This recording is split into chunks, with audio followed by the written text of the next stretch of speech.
In this episode of Film Stock Reviews, I'm reviewing episode 2, part 2 of Obi-Wan Kenobi, and this was a 2-episode premiere on Disney Plus on May 27th, 2022, and this series runs for 6 episodes.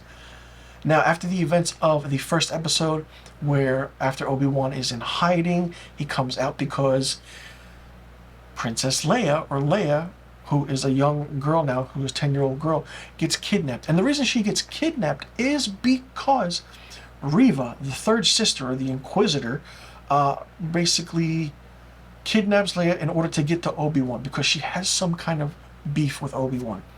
This episode was really interesting. Not only that, I do want to say Kumail Nanjiani as Haja Estri is really, really fun. He's like the comic relief in this episode. We're introduced to him and the aspect of what his character is and how he helps Obi-Wan in a way. And it's just interesting.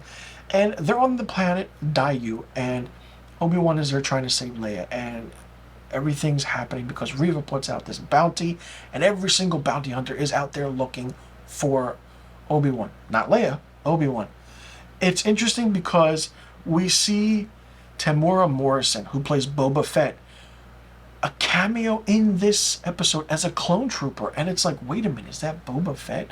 Like, you know, your mind's like, wait, no, you have to remember it's a clone trooper. We see the stormtroopers, we see a lot of callbacks to what's happening. The aspect of Darth Vader is still talked about. And I do want to touch on one thing with this episode. It was much more action. It was much more interesting. Obi-Wan, seeing Ewan McGregor get into the action and the fight scene is great. Flea from the Red Hot Chili Peppers plays one of the kidnappers to Leia. It's interesting and weird to see him in a Star Wars universe show. And it's just, you know, everything just comes together in a weird way in this episode. Now, the Grand Inquisitor finds out that Reva put out this bounty hunter, so he'll deal with her later. But I have a problem with Reva as a character. She's too powerful in my eyes. She just does things without even thinking, because evidently everyone who's an Inquisitor was a former Jedi, which is what Obi-Wan explains to Leia. Now, Leia runs away. Obi-Wan has to go look for her, but with that, he's fighting off bounty hunters. It's a great action montage scene of them trying to evade the Grand Inquisitors, and the Inquisitors for that matter, and the stormtroopers, and then the bounty hunters. And then you have the character of Haja just, trying to help Obi-Wan, and then Leia's there trying to, being that smart, sarcastic kid, 10 years old. I absolutely love her in this show. I mean, it's great because she's just like a spitfire, and it's like, wow, where was this character in the older version of her, It's really fun. But like I said, let me go back to the character of Reva. She's too powerful in a way, and she does something that I didn't agree with at the end of this episode. I'm like, wait a minute, was it lazy writing or what happened? I won't give it away. I won't give too many spoilers away, but it's something that could have been done differently. What's going to happen? I mean, the Grand Inquisitor is this big character, and it's just interesting to see what's going to happen. Obi-Wan Kenobi is fantastic. I mean, now at the end, Darth Vader is mentioned. He finds out that Anakin is alive. We all know Anakin's alive, but the character of Obi-Wan realizing that and not knowing that is great. All of a sudden, he says Anakin, and it's that life, that that force is connecting, and all of a sudden you see Vader in his tank.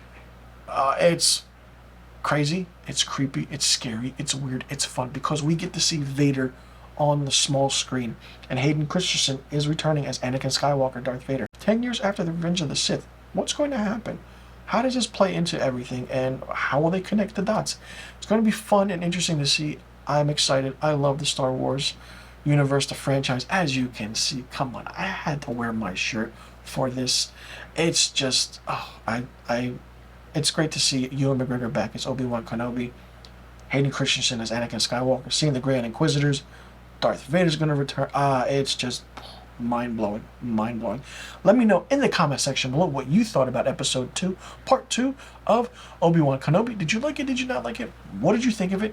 And do you like the character of Reva and how she's working and how she's doing everything? Do you think Darth Vader will stop her? Or do you think she's going to be going out on her own, or will she turn to being a Jedi again? What's going to happen? And where do you see these characters progressing? We know they grow up. We know the whole story of them.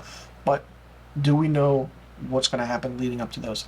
It's going to be fun. It's going to be great. And I can't wait. Let me know in the comment section below about the questions I just asked. And I'll see you guys in the next review video. And be sure you tune in next week for my episode 3, part 3 review of Obi-Wan Kenobi.